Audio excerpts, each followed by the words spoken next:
Hola, ¿cómo les va? Muy buenas noches, bienvenidos a Hagan Algo. Como ustedes saben, Iván Jagroski está de vacaciones en este momento, así que le mandamos un saludo grande y nosotros los vamos a acompañar hasta las 23 horas con muchísima información. Pero para comenzar quería en principio introducir uno de los temas que sin ninguna duda va a tener gravitación en nuestro programa. Tiene que ver con las herencias recibidas, con las herencias que tiene que administrar Alberto Fernández, el presidente de la Nación, y en ese contexto quizás con algunas cuestiones centrales. Mire, ustedes saben que en los últimos días ha habido, como parte de la agenda presidencial, la posibilidad de evaluar en una forma bastante, yo diría, didáctica en un punto y pragmática en otro, cuáles son las limitantes que tiene el gobierno de Alberto Fernández por delante. Y uno podría considerar que dentro de esas herencias se inscriben dos que son muy importantes. Una tiene que ver con lo social, los números de pobreza, los números de indigencia, los números de desigualdad,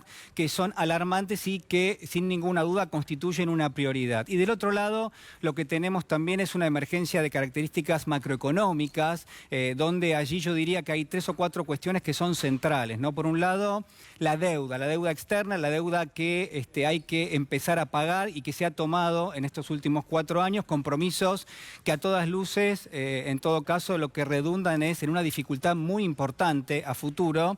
Y por otro lado, otras cuestiones que también hemos mencionado, por ejemplo, lo que ha sido la caída del poder adquisitivo del salario. Hoy el salario en términos de otros precios relativos de la economía es mucho más sensible, ha perdido mucho en ese recorrido en los últimos 4 años, y también otras cuestiones como lo financiero, ¿no? Tan relevante, la financiarización de la economía y también la reprimarización, es decir, la Argentina se ha vuelto un país que quizás en los últimos años ha apostado nuevamente a exportar materia prima en lugar de hacerlo con productos de valor agregado. Bueno, todo esto conforma lo que son limitaciones muy fuertes. Pero además de lo económico, además de lo social, yo quiero mencionar esta noche a una cuestión central, que es la justicia, y quizás viene a cuento porque ha tenido una fuerte impronta, una fuerte gravitación, lo que ha sido la difusión de este documental, de esta miniserie, llámelo como quiera, que lo que hace es, busca, ¿no?, en lo que termina siendo la historia y el caso de la muerte del fiscal Alberto Nisman. En ese contexto hay algunas enseñanzas que me parece que son importantes y que tenemos que recoger. Quizás la central tiene que ver con que la justicia, con que el funcionamiento de la justicia sigue siendo no solamente una materia pendiente, sino además una de las herencias que ha recibido el gobierno de Alberto Fernández. En ese contexto es que se inscribe lo que yo creo que son problemas que tiene la justicia, problemas que a todas luces resurgen quizás de la mirada, la gravitación que tiene hoy el documental que ha sido difundido por Netflix y que seguramente usted ha visto o está con intenciones de hacerlo, y que se lo recomiendo realmente porque allí surge muy claro cuáles son algunos de los problemas que tiene la justicia, amén de otras cuestiones, ¿no?, que son interesantes para tratar de develar qué fue lo que pasó y cómo fue que murió el fiscal Alberto Nisman. Pero no solamente el funcionamiento, que tiene que ver con los tiempos que toma la justicia, que tiene que ver también quizás con la importancia y sobre todo la ferocidad que muchas veces la justicia aplica para aquellos que no tienen recursos, para aquellos que son pobres, y la falta de ferocidad, si usted quiere, o de rigor para aquellos que tienen recursos en la Argentina, cómo la justicia muchas veces es permeable, o algunos jueces son permeables al poder político de turno, cómo se espera que se vaya un gobierno para juzgarlo por lo que son eventuales capítulos ligados a la corrupción. Bueno, todo eso se inscribe dentro de los problemas de funcionamiento que tiene la justicia. Pero además hay otras cuestiones que se desprenden del documental y que en todo caso también son parte de la herencia. Por ejemplo, la sospecha social que gravita permanentemente de que un fallo, de que la palabra de un juez, de que la palabra de un fiscal no tiene la legitimidad que merece por parte de la sociedad, no es percibida como algo que hay que cumplir, no es percibida como un mandato. Y ahí también se inscribe una cuestión que ahora vamos a comentar. Y por último, el rol de la justicia. Usted se preguntará qué tipo de rol. Bueno, fíjese, a nivel histórico, la justicia está y funciona dentro de lo que se llama el Poder Judicial. El objetivo del Poder Judicial es administrar esa justicia. Y hay otros dos poderes, usted los conoce, el Poder Ejecutivo, que tiene que aplicar políticas públicas, que tiene que decidir, por ejemplo, cuándo interviene militarmente, que lo que hace justamente maneja el monopolio de la violencia, y por otro lado, el Poder Legislativo, que lo que hace es legisla, que lo que hace es crear leyes, y también lo que hace es aprueba un presupuesto. ¿Por qué la percepción de que la justicia siempre está un paso detrás de estos dos poderes? Bueno, quizás porque la justicia depende en gran medida del financiamiento de estos dos poderes, de la ley de presupuesto, porque depende de varias cuestiones y por eso la percepción muchas veces de debilidad en cuanto al resto de estos poderes que forman parte del juego democrático y que conforman lo que es el cuadro republicano. Ahora, déjeme decirle algo más, porque, por ejemplo, mire, hay un fiscal federal, usted lo conoce, Federico Delgado, que suele decir, y a mí me parece muy interesante, que el rol de la justicia hoy ya no es ese.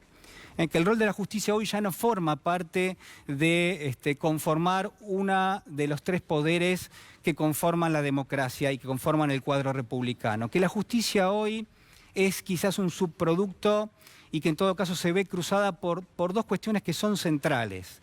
Por un lado, la democracia. La democracia es un fenómeno moderno, la democracia es un fenómeno que hoy prácticamente todas las sociedades del mundo adhieren. Y por otro lado, en términos macroeconómicos, el neoliberalismo, que es una fuerza que excede lo económico y que en gran medida termina tomando muchas veces cuestiones que se ligan a la subjetividad, al sentido común, que forman parte de nuestra cotidianeidad, a pesar de que muchas veces no nos damos cuenta. Bueno, esos dos ejes, esos dos elementos, ¿no? Por un lado, la democracia, por otro lado, en gran medida el neoliberalismo en términos económicos, son contradictorios. Y ahí es donde juega la justicia. Y usted dice, ¿por qué son contradictorios la democracia y el neoliberalismo? Mire, porque mientras la democracia, dentro del juego de las sociedades modernas, lo que busca o lo que debiera buscar es generar más derechos para un sector de la sociedad o para toda la sociedad, es decir, incorporar derechos permanentemente que hagan la vida mejor, y en este caso la vida para los argentinos mejor, hay otro núcleo duro que está representado por las cuestiones económicas, neoliberales, que lo que hace es impugna o busca impugnar ese funcionamiento. Y usted dice, ¿por qué? Bueno, porque aquellos que más recursos tienen, saben que tienen que financiar esa mayor cantidad de derechos que permanentemente la democracia busca garantizar. Y ahí está el juego contradictorio, porque aquellos que no tienen recursos necesitan los derechos y aquellos que tienen muchos recursos lo que dicen es yo no necesito y no puedo financiar esos derechos. Y ese juego permanente es el que tiene que administrar nada más y nada menos que la justicia. Quizás el intento es que la justicia se acerca un poco más, o debiera acercarse un poco más, a defender la ley, a defender la aplicación de la ley y sobre todo a defender la aplicación y el acceso a esos derechos una vez que han sido sancionados. Ese es el juego que tiene que hacer la justicia. La justicia tiene que estar para proteger a los más débiles e incluso disciplinar en algún caso, si es que no adhieren, a aquellos que tienen mayor cantidad de recursos. Y todo esto se lee muy bien y se ve muy bien en el documental que dirige Justin Webster, el inglés, que lo que ha hecho es, ha dado a luz, creo yo, una obra maestra, por más que tiene, quizás desde el punto de vista de la investigación, algunas falencias y por más que, entre otras cuestiones, yo en este momento no lo estoy evaluando en esos términos. Pero de todas maneras, quiero decirle esto, quiero decirle que quizás en algún punto de esta contradicción que surge en las sociedades modernas es que la justicia termina perdiendo parte de su esencia y que en algún punto también tiene que recuperarlo. Y para terminar lo que quiero mencionarle es ni más ni menos que una historia que ya se ha contado muchas veces y que tiene que ver con lo ético y con lo moral, porque quizás lo que le falta a la justicia es en gran medida ética y moral.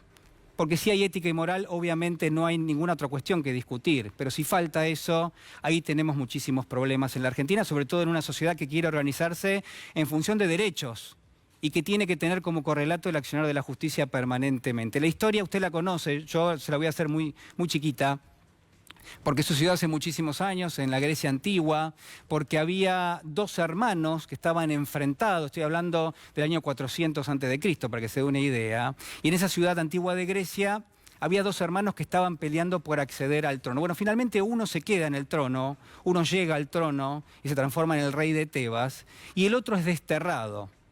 Este hermano que es desterrado, lo que hace es se casa con una princesa, reúne un ejército y se vuelve a enfrentar a su propio hermano y vuelve a enfrentar a las fuerzas militares de la que era su propia ciudad. Ambos hermanos mueren en el enfrentamiento. Ambos hermanos mueren en ese enfrentamiento. Y termina accediendo al trono el tío de ambos, que se llamaba Creonte.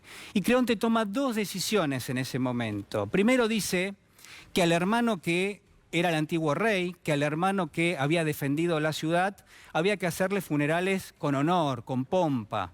Y bueno, y así procede.